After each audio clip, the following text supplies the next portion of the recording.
Sekarang MTA itu asalnya dari mana? Ya, asalnya dari Solo.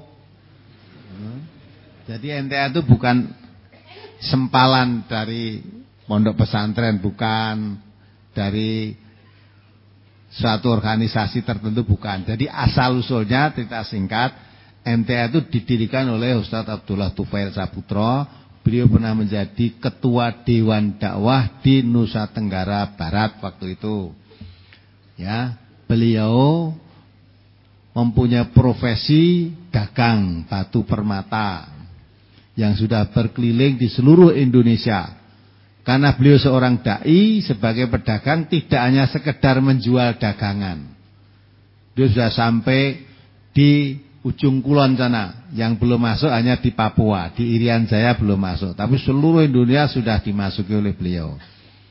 Nah, sambil mengamati, karena pada zaman dahulu umat Islam dulu antara golongan A dan golongan B itu selalu bertengkar, bertikai, sama-sama Muslim, ya, dan susah diamati, susah diselesaikan, susah. Maka akhirnya beliau mengamati di seluruh wilayah Indonesia ini, karena Indonesia itu mayoritas penduduknya beragama Islam, tetapi sering terjadi cekcok sesama umat Islam. Selama 16 tahun beliau mengamati ini, akhirnya beliau mengambil kesimpulan, ternyata umat Islam terjadi cekcok ini karena ternyata jauhnya umat Islam itu dari Al-Quran. Jadi sebab pokoknya jauhnya dari Al-Quran. Karena yang mempersatukan hati manusia itu bukan organisasi. Organisasi apapun tidak bisa menyatukan. Ya, maka kita lihat apakah partai, apa organisasi, banyak terjadi perpecahan. Terus ngeteke dhewe kan sering kita lihat di negeri kita ini. Lau anfaqta ma fil ardi jami'an ma alafta baina qulubihim walakinnallah alafa bainahum. Dalam surat Al-Anfal ayat 63, itu Nabi Muhammad. Hai Muhammad, kalau kamu saya sediakan harta kekayaan sepenuh bumi untuk menyatukan hati manusia, tidak akan bisa. Jadi supaya manusia itu satu, didanai semula kekayaan di dunia ini untuk membiayai supaya manusia satu, enggak bisa. Walakinnallah alafa bainahum, tetapi Allah yang bisa menyatukan hati mereka. Jadi manusia itu bisa satu, yang menyatukan hati Allah. Dengan apa Allah menyatukan hati? Wa'tasimu bihablillahi jami'an wala tafarraqu. Dengan Al-Qur'an. Al-Qur'an ini menjadi pemersatu umat. Maka kalau terjadi perselisihan, farudduhu ilallah wa rasul, kembali pada Allah dan Rasul. Maka kalau umat Islam itu kembali pada Al-Quran dan sunnahnya, tidak ada umat Islam terjadi perkelahian. Nah, tidak terjadi olok-olokan, karena olok-olok satu sama lain kata Nabi itu haram. Sama Muslim haramun damuhu wa irduhu wa maluhu, darahnya haram, kehormatannya haram, hartanya haram. Jadi umat Islam itu harus damai, saling tolong menolong.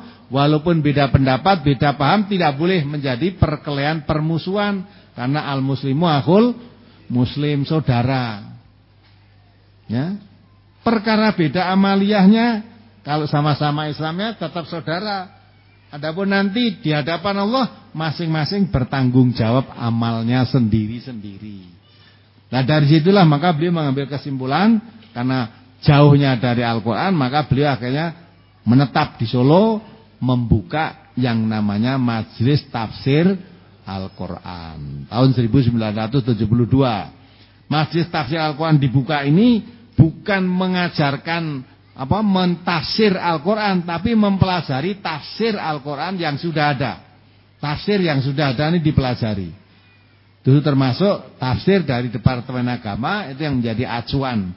Karena tidak semua yang mengaku jadi orang Islam itu mesti pandai berbahasa Arab, pandai tafsir, tidak. Maka tafsir yang sudah ada aja dipelajari, dipahami, diamalkan, itu sudah bagus. Maka untuk ngaji di MTA tidak ada syarat harus pandai berbahasa Arab, harus lulusan pesantren, harus tidak bisa baca Arab pun boleh ngaji di MTA. Bahkan orang beragama lain, Kristen, Hindu, Buddha, mau ngaji di NTA, silakan ngaji.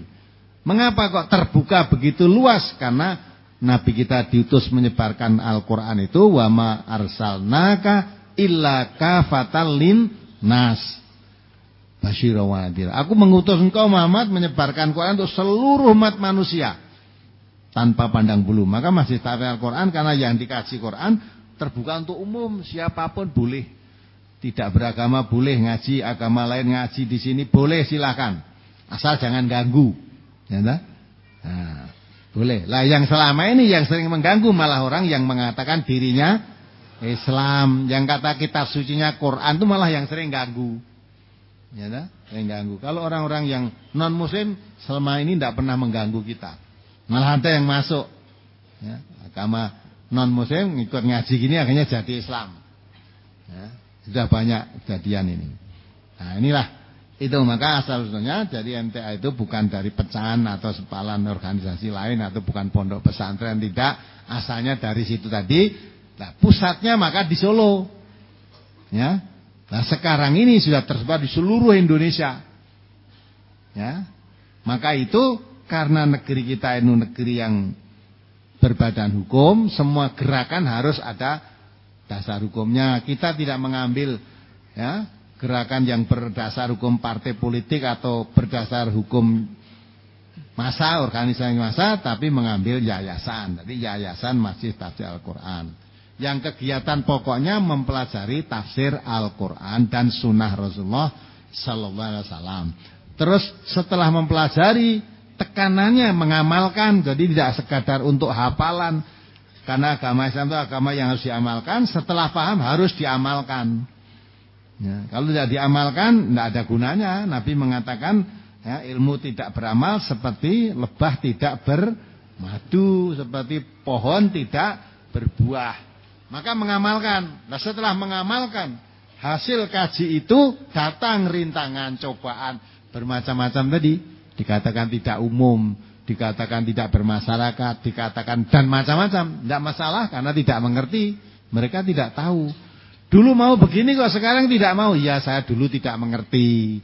Kalau sepasaran bari itu tidak tahu. Mitoni itu nggak ngerti. Wong hamil pertama dipitoni. Itu dulu ya melaksanakan begitu. Minta selamat kepada danyang. Itu dulu ya begitu.